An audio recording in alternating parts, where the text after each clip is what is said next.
बेटा, तूने मुझे अभी तक अपना नाम नहीं बताया। क्या नाम है तेरा? मुन्ना है मेरा नाम। हाँ मेरे भाई, मुझे मालूम है तेरा नाम मुन्ना है। इसके अलावा भी तो कोई और नाम होगा। है ना, छोटू बाबा। ये सुनते सुनते तो मैं परेशान हो गया। पिछले 1 घंटे से तुझे लेकर घूम रहा हूँ, तूने अब तक अपना नाम नहीं बताया। ऐसे तेरे पापा का नाम क्या है? राजा साहब। और माँ का? रानी माँ। भाई तू कहाँ रहता है? बहुत दूर रहते हैं। ये सुनते सुनते तो मैं परेशान हो गया। अब एक ही काम करना बचा है, मुझे पुलिस के पास छोड़ दूँ, वो लोग ढूंढेंगे तेरे मम्मी पापा को। नहीं, मैं पुलिस के पास नहीं जाऊंगा। क्यों? क्यों नहीं जाएगा? वो लोग बहुत मारते हैं। वो लोग तो चोर लुटेरों की पिटाई करते हैं, तुझे थोड़ी मारेंगे, तुझे तो प्यार करेंगे। नहीं, मैं नहीं जाऊंगा। मुझे भूख लगी है। चल, ठेले खाएगा? कुछ भी खा लूंगा। चल।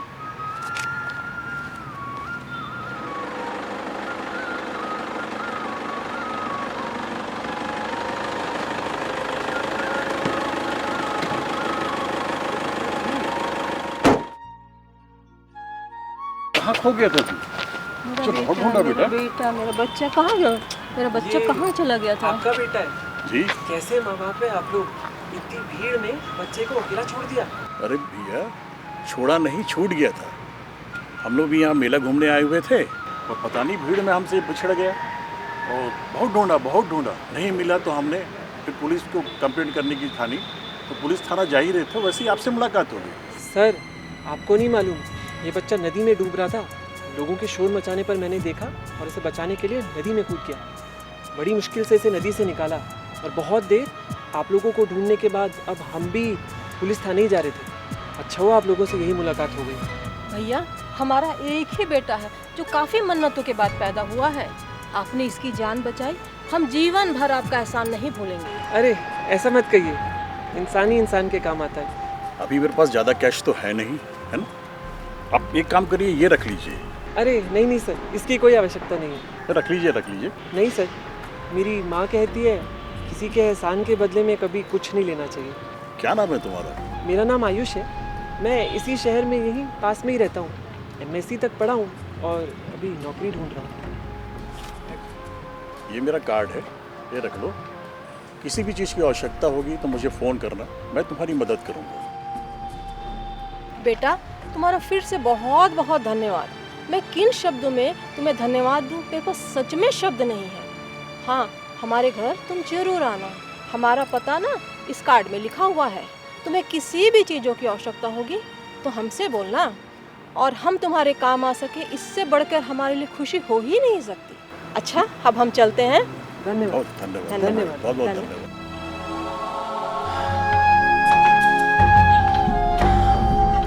हाँ, कुछ खाने का दे दीजिए। कहाँ घूम रहा था रे सुबह से? जब देखो तब घूमता ही रहता है, घर पे रहता ही नहीं है। कोई काम धंधा क्यों नहीं ढूंढ लेता? सरकारी नौकरी के पीछे कब तक भागता रहेगा? प्राइवेट स्कूल है बहुत सारे, अच्छे से ज्वाइन कर ले वहाँ। हाँ माँ, कोशिश तो कर रहा हूँ, सारा दिन घूमता नहीं रहता, नौकरी की तलाश में रहता हूँ। दोस्त कहते हैं खुद का ही कोई काम शुरू कर दे। बेटा, हमारे पास इतने पैसे कहाँ हैं कि तू खुद का अपना काम धंधा शुरू कर ले। तेरे पापा टीचर थे और वो प्रॉपर्टी के नाम पे बस एक घर ही छोड़ के गए हमारे लिए। उनकी पेंशन से मैं मुश्किल से महीने का खर्च चलाती हूँ, जानता है ना तू? हाँ माँ, आपको पता है आज ना मैं एक डूबते हुए बच्चे की जान बचाया। उसके पापा मेरे को सोने की चैन दे रहे थे पर मैं मना कर दिया। ठीक किया बेटा, अच्छा किया। कभी भी किसी की सहायता करो ना, उसके बदले उसका मूल्य नहीं लिया करते। सेवा हमेशा निस्वार्थ होना चाहिए, समझा?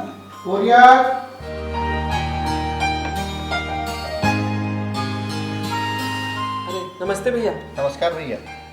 क्या बात है भैया, बहुत दिनों से कुरियर ऑफिस नहीं आया आप? क्या करूँगा आकर, आप लोग तो दूर से ही चिल्लाकर कह देते हो आयुष भैया आपका कोई पत्र नहीं आया। क्या बात है भैया, किसके पत्र का इंतजार कर रहे हो? कोई प्रेमिका बना रखी है क्या? अरे भैया आप तो जानते ही हैं, मैं किसी प्रेमिका वेमिका के पत्र का नहीं, अपनी नौकरी के नियुक्ति पत्र का इंतजार कर रहा हूँ। मुझे पता है कि आप ना नियुक्ति पत्र का इंतजार कर रहे हैं। ये देखिए कुछ ये आयुष राठौर, देखिए।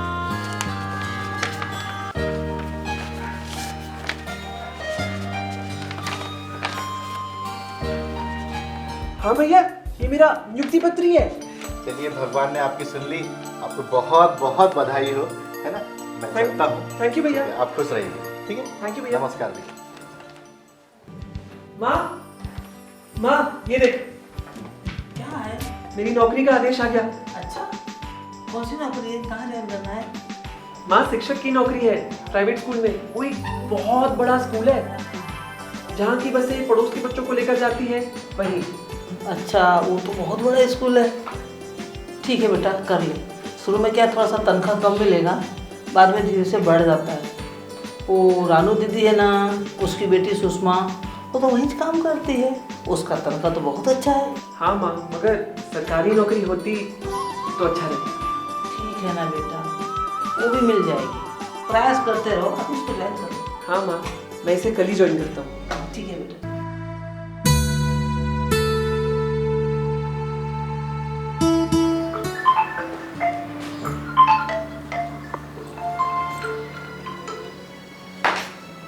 हेलो। हाँ हाँ भाई साहब, नमस्कार जी। अगले माह शादी करना चाहते हैं आप? भाई साहब थोड़ा सा समय दीजिए ना, इतनी जल्दी तैयार होना मुश्किल है। 2 महीने बाद? जी ठीक जी ठीक।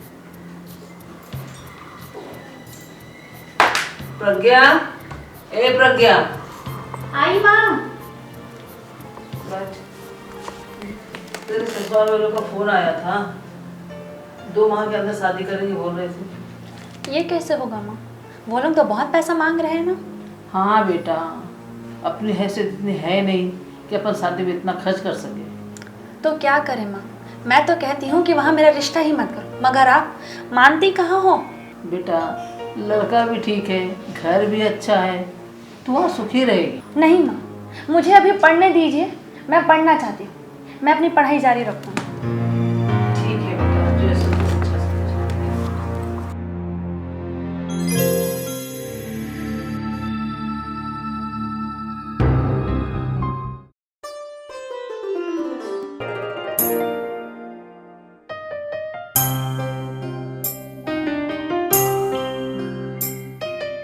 हे माँ, आपका बहुत बहुत धन्यवाद। आपने मेरी सुन ली और मेरी नौकरी लग गई। प्रणाम पंडित जी। खुश रहो।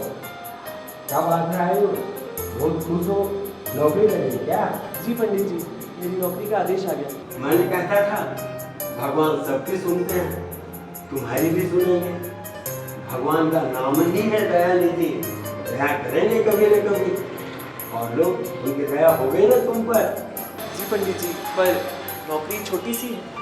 नौकरी छोटी हो या बड़ी, काम करने के लिए कुछ तो मिला ना, अब कुछ सहारा तो हुआ ना, यही बहुत है। अब बेरोजगार तो नहीं गए।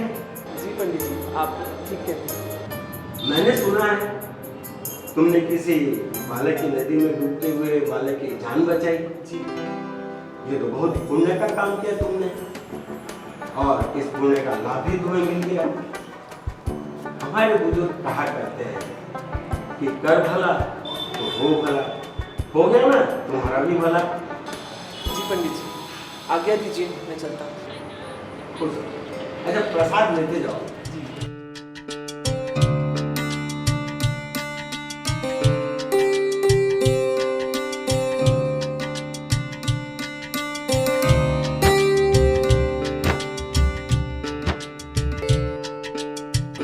आयुष्मान का पुत्र, और इस काम को पूजा समझ के करना, काम छोटा है वो बड़ा, तुम्हें सफलता अवश्य मिलेगी।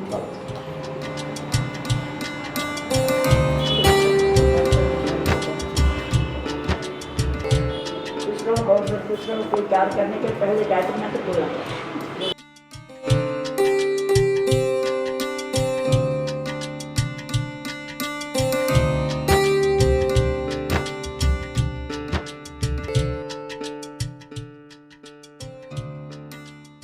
आओ बैठो। आप लोग कैसे हो? सब बढ़िया, आप कैसे? मैं भी ठीक हूँ। सुना है तेरी नौकरी लग गई है? हाँ यार, मेरी नियुक्ति का आदेश आ गया। अच्छा है ना, बहुत अच्छा। ज्वाइन कर ले। हाँ, यहाँ से 12 किलोमीटर पर वो स्कूल है ना, विद्या भारती, बस वहीं पर। अच्छा स्कूल है, वेतन भी अच्छा है, पर हम लोगों ने जो सपना देखा था उसका क्या होगा? कौन सा सपना? वो इंग्लिश मीडियम के स्कूल वाला? हाँ यार वही। सुना है तेरी किसी राजा साहब से मुलाकात हुई थी, उनको बोलना कि कुछ मदद कर दे। सही बात है। ठीक है, एक बार बोल के देखता हूँ।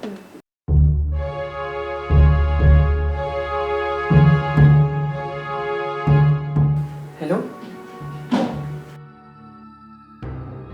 हेलो, कौन? हेलो, प्रणाम राजा साहब। प्रणाम। मैं आयुष जगदलपुर से बोल रहा हूँ। अच्छा आयुष, कैसे हो बेटा? किसी चीज़ की आवश्यकता तो नहीं है? नहीं राजा साहब, ऐसे तो किसी चीज़ की कमी नहीं है, मगर हम कुछ दोस्तों का एक सपना था कि हमारे गांव में भी एक इंग्लिश मीडियम का स्कूल होता, मगर इस काम के लिए पैसे नहीं है हमारे पास। आप लोग काम शुरू करो, जितने भी पैसे होंगे मैं आप लोग को भिजवाऊंगा। ये तो बड़ा पुण्य का काम है। जी राजा साहब, धन्यवाद। ठीक। अरे वाह, अपना तो काम हो गया। राजा साहब तो मान गए। अरे वाह, हम भी अब ऐसा स्कूल, ऐसी बिल्डिंग बनाएंगे कि आसपास के सभी बच्चे हमारे स्कूल में पढ़ने आएंगे, हमारी भी बसें चलेंगी। हाँ यार, भगवान करे ऐसा ही हो। ऐसा ही होगा।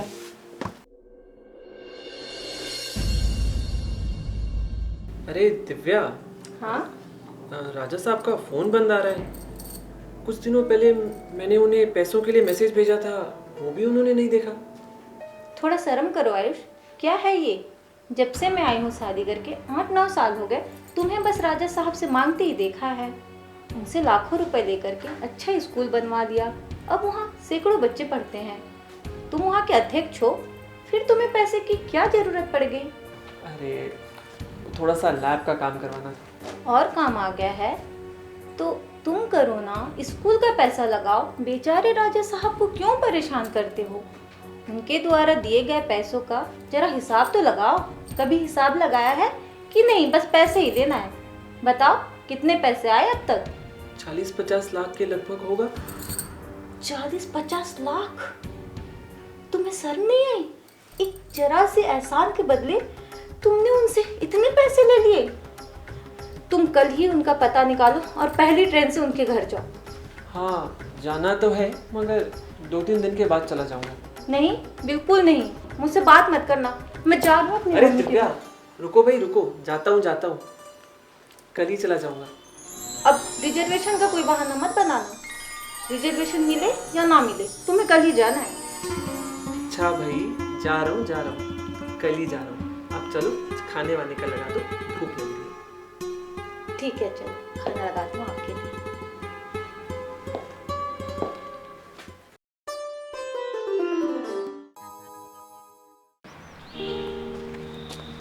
भाई साहब, राजा महेंद्रनाथ कहाँ रहते? राजा महेंद्रनाथ? जी। हाँ, मैं उन्हें जानता हूँ। आप कहाँ से आए हैं? सर मैं जगदलपुर, बस्तर, छत्तीसगढ़ से आया हूँ। बड़ी दूर से आए हैं आप? जी, आज से कई सालों पहले राजा साहब और रानी साहिबा बस्तर देखने आए थे। उस वक्त वहाँ एक मेला भी लगा था। राजा साहब वहीं थे और अचानक उनसे उनके बच्चे का हाथ छूट गया, और ना जाने किसका धक्का लगा या क्या हुआ, वो बच्चा नदी में डूब रहा था। तो उस वक्त मैंने ही उस बच्चे की जान बचाई थी। अच्छा, रोशन बाबा की जान आपने बचाई थी? जी। राजा साहब अक्सर आपका धन्यवाद करते हैं। कैसा है वो बच्चा रोशन? अब तो बहुत बड़ा हो गया होगा। अरे नहीं, रोशन बाबा अब नहीं रहे। क्या कहा? नहीं रहे? हाँ, मेले से आने के 6 महीना बाद ही उनको बुखार आया। ना जाने क्या हुआ, बहुत इलाज करवाया, बड़े बड़े अस्पतालों में दिखाया, पर कुछ नहीं हुआ। बड़ी कोशिशें की, पर रोशन बाबा हम सबको छोड़कर चले गए। अरे तो बड़ा बुरा हुआ। हाँ बाबू, एक ही औलाद थी। बड़ी मन्नतों, पूजा पाठ, दान पुण्य क्या क्या नहीं किया था राजा साहब ने, तब जाकर वो एक बेटा मिला था, अब वो भी नहीं रहा। अरे चलिए मैं आपको राजा साहब से मिलवाता हूँ। ये है राजा साहब का घर। राजा साहब यहाँ रहते? इस घर में? मैं तो सोचता था वो किसी महल वहल में रहते होंगे। नहीं साहब, रोशन बाबा के चले जाने के बाद राजा साहब टूट गए। रानी माँ भी इसी गम में चल बसी। राजा साहब के 4 भाई हैं। उन्होंने ज़मीन जायदाद हड़पने में कोई कसर नहीं छोड़ी। पेशी मुकदमा, आए दिन कोर्ट कचहरी। राजा साहब परेशान हो गए और उन्होंने इसमें इंटरेस्ट लेना छोड़ दिया। वकीलों ने झूठे सच्चे दांव पेच लगाकर सारी संपत्ति हड़प ली। ये तो बड़ा बुरा हुआ। मोहन भैया राम राम। राम राम भैया, राम राम। ये कौन है? अपने शहर के तो नहीं लगते। हाँ भैया, ये बड़े दूर से आए हैं, जगदलपुर, बस्तर, छत्तीसगढ़ से। अच्छा, इतनी दूर से? कोई खास काम है क्या? राजा साहब से मिलने आए हैं। अरे ये वही हैं जिन्होंने रोशन बाबा की जान बचाई थी। अरे भैया, बड़ा अच्छा काम किया था आपने। पर क्या करें, विधि का विधान। मालिक भी पता नहीं क्या क्या करता है, कुछ समझ में नहीं आता। बेचारे हमारे राजा साहब। श्याम भैया, एक आदमी था जो राजा साहब से हमेशा पैसे मांगता रहता था। पता नहीं कौन था, उसी के कारण आज राजा साहब की यह हालत हुई है। क्यों, क्या हुआ? अरे भैया, आप नहीं जानते, लूट लिया उसने राजा साहब को। हमेशा पैसे मंगवाता रहता था। जब तक राजा साहब पास पैसे थे उसे भेजते रहे, फिर उनकी संपत्ति का बंटवारा हो गया तो उसे बेच बेच कर पैसे भेजते रहे। हम लोगों ने कई बार पूछा कि पुलिस में रिपोर्ट कर देते हैं, पर उन्होंने कभी उसका नाम पता बताया ही नहीं। कहते थे बहुत बड़ा एहसान किया है उसने उन पर। पता नहीं क्या एहसान किया था। अरे कोई एहसान करता भी है तो इतनी कीमत मांगता है क्या कि सामने वाले का सब कुछ लूट जाए? हाँ भैया, हमारी तो कई बार इच्छा हुई कि उसका नाम पता ढूंढ निकालें और उसे खूब मजा चखाएं, पर राजा साहब कभी उसका नाम पता बताते ही नहीं। दिव्या सही कहती है, मैंने राजा साहब के साथ बहुत नाइंसाफ़ी की। मुझे ऐसा नहीं करना चाहिए था। हे भगवान, मैंने लालच में पड़कर राजा साहब के साथ नाइंसाफ़ी की। मुझे माफ़ कर देना भगवान। अरे हम तो बातों ही बातों में उलझ गए। चलिए मैं आपको राजा साहब से मिलवा दूं। अब वो बहुत कम मिलते हैं लोगों से। ठीक है भैया, चलते हैं फिर। राम राम। राम राम।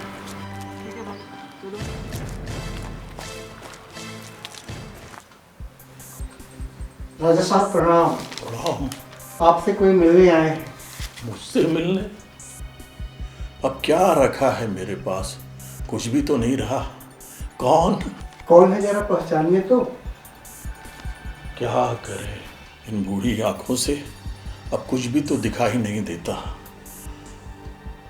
तुम ही बता दो भैया, अपना परिचय खुद ही दे दो। प्रणाम राजा साहब, मैं हूँ आयुष, जगदलपुर से आया हूँ। अरे आयुष, मेरा बच्चा। रोशन तो अब नहीं रहा, पर मुझे लगता था कि तू आएगा एक न एक दिन।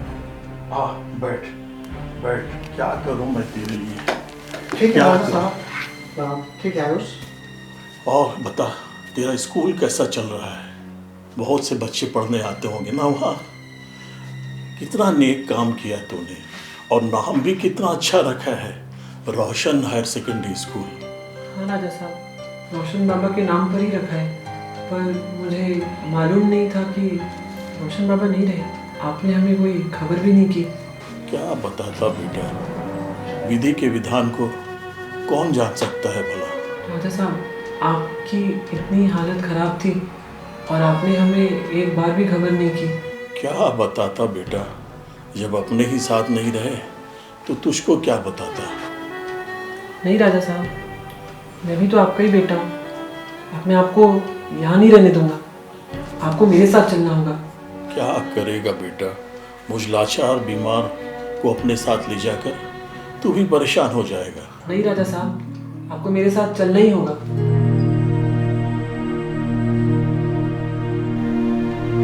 ठीक है बेटा, जैसी तेरी मर्जी।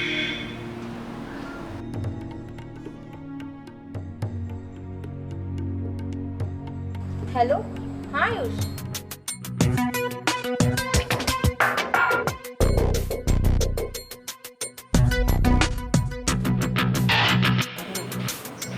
इसलिए राजा साहब को मैं अपने साथ लेकर आ रहा हूँ। हाँ, आप राजा साहब को अपने साथ जरूर लेकर आना। उन्होंने जो हमारे ऊपर एहसान किया था उसे चुकाने का यही एक तरीका है, और उनके एहसानों की यही सही कीमत है। ठीक है।